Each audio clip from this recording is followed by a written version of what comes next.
নমস্কার, আমি শিপ্রা। আমার চ্যানেল শিপ্রার কিচেন কথায় সকলকে স্বাগত। আজ আমি রান্না করছি বাদশাহী পোলাও। দেখুন এটি রান্না করতে কি কি জিনিস লাগে। আমি 4 কাপ চাল ভালো করে ধুয়ে জল ঝরিয়ে রেখে দিয়েছি।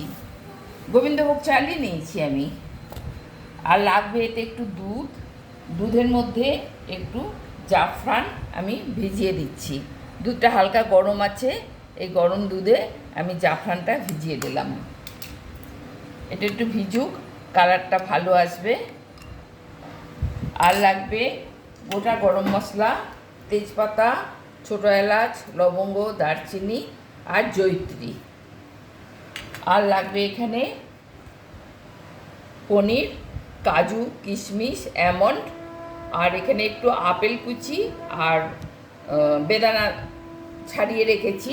কিন্তু এইগুলো রাইসটা ঠান্ডা হলে তবে দিতে হবে, না হলে আপেলটা কালো হয়ে যাবে।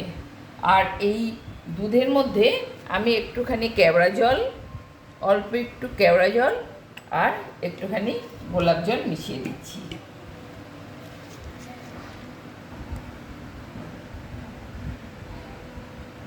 অল্প একটু কেওড়া জল আর গোলাপ জল মিশিয়ে দিচ্ছি। আর ঘি লাগবে। আর জায়ফলটা আমি পরে রাইসটা হয়ে গেলে ওর মধ্যে আমি একটু ঘষে দেবো। তাহলে চলুন দেখি কিভাবে রাইসটা করা যায়। আমি প্রেসার কুকারে করে দেখাবো আপনাদের। চলুন দেখুন, আমি গ্যাস জ্বালিয়ে প্রেসার কুকার বসিয়ে দিয়েছি। এর মধ্যে আমি অল্প একটু সাদা তেল দিয়েছি, একদম সামান্য। আর ছোটো চামচের 1 চামচ ঘি আমি এর মধ্যে দিয়ে দিলাম। এবার আমি গোটা গরম মশলাটা এর মধ্যে দিয়ে দেবো। আমি ছোটো এলাচগুলো ফাটিয়ে নিয়েছি, লবঙ্গ, দারচিনি, তেজপাতা আর জয়িত্রী, এগুলো আমি এই তেলের মধ্যে একটু ভেজে নেব। তারপর আমি এই চালটাকে এর মধ্যে দিয়ে দেবো।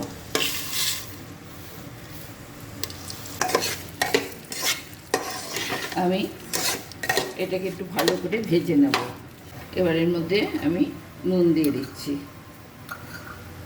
4 কাপ চাল নিয়েছি, 4 চামচ নুন দিলাম আর একটু দিয়ে দিলাম।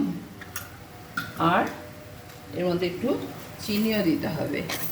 তাই 4 কাপ চাল 4 চামচ মতন আমি এর মধ্যে চিনি দিলাম। দেখুন এটাকে আমি খুব ভালো করে ভেজে নিচ্ছি।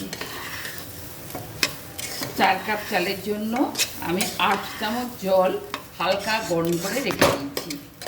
সেই জলটা আমি এখন এটার মধ্যে দিয়ে দেবো। এবার এটা আমি ঢাকনা লাগিয়ে দিয়ে একটু সামান্য শোঁ যেই করবে আমি এটা অফ করে দেবো। দেখুন এটা স্টিম হয়ে গেছে। আমি এবার এটাকে নামিয়ে দিচ্ছি। দিয়ে আমি এটা বসিয়ে দিচ্ছি। অল্প একটু সাদা তেল আর অল্প একটু ঘি দেবো।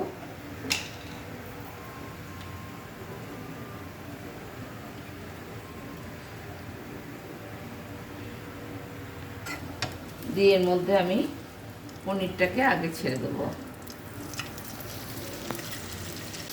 একদিকে আমি একটু কাজু বাদাম দিয়ে দিচ্ছি, কাজু বাদামগুলো একটু ভেজে নেব।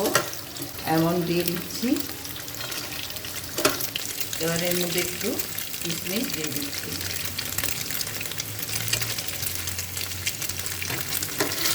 এগুলো খুব ভালো করে একটু ভেজে নিতে হবে। ভাজাটা মোটামুটি হয়ে গেছে, আমি আর ভাজবো না।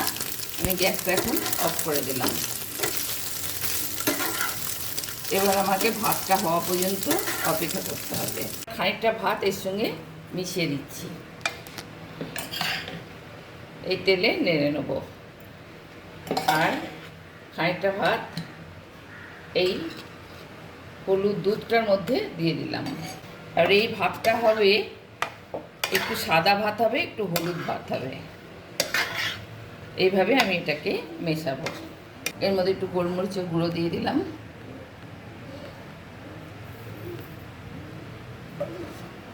প্রেসার কুকারে আমি একটু কড়াইশুঁটি দিয়ে দিলাম, এটা আমি মিশিয়ে রেখে দিলাম। এবার এটার মধ্যে আমি একটু জায়ফল গুঁড়ো করে দিয়ে দিচ্ছি, এই জায়ফলটা গুঁড়ো করে দিয়ে দিচ্ছি। খুব বেশি দেবো না, অর্ধেকটা দিলেই হয়ে যাবে। দেখুন আমি হলুদ ভাতটা সবার নিচে দিয়ে দিলাম, এর উপরে আমি খানিকটা এই ভাত ঢেলে দেবো।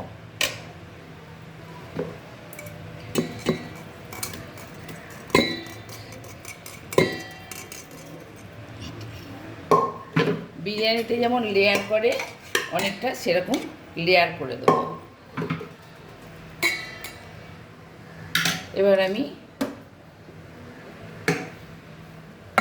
এইটা খানিকটা মিশিয়ে দেবো।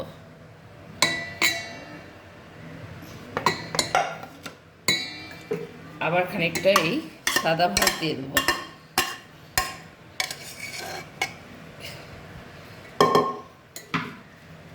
তারপর এইটা মিশিয়ে দেবো। খাওয়ার সময় এর মধ্যে আপেলের টুকরো আর বেদানার টুকরো দিয়ে একদম পুরো ওপর নিচ করে মিশিয়ে নেব, নিয়ে তবে খাবো। দেখুন হয়ে গেল আমার বাদশাহী পোলাও। আমি ওপর নিচ করে মিশিয়ে নিয়েছি, একটা সাদা একটা হলুদ এরকম রং হয়েছে। আমি এবার পরিবেশন করে দেখাবো। আমি এর মধ্যে আপেলের টুকরো বেদানাটা দিইনি, ওটা আমি পরে দেব। গরমের মধ্যে দিলে তো নষ্ট হয়ে যাবে, কালো হয়ে যাবে দেখতে, সেই জন্য ওটা আমি পরে মেশাবো। এর মধ্যে আমি অল্প একটুখানি আপেল আর বেদানা মিশিয়ে দিলাম। দেখুন তো কেমন দেখতে লাগছে। আপনাদের যদি ভালো লেগে থাকে এইভাবে আপনারা বানিয়ে খাবেন, বাড়ির মেম্বারদের খাওয়াবেন, আর আমাকে অবশ্যই জানাবেন আপনাদের কেমন লাগলো। আর লাইক কমেন্ট করতে ভুলবেন না, সাবস্ক্রাইব তো অবশ্যই করবেন, আর বন্ধুবান্ধবদের শেয়ার করবেন, পাশে থাকা বেল আইকনটি প্রেস করে দেবেন। কেমন? তাহলে আসি।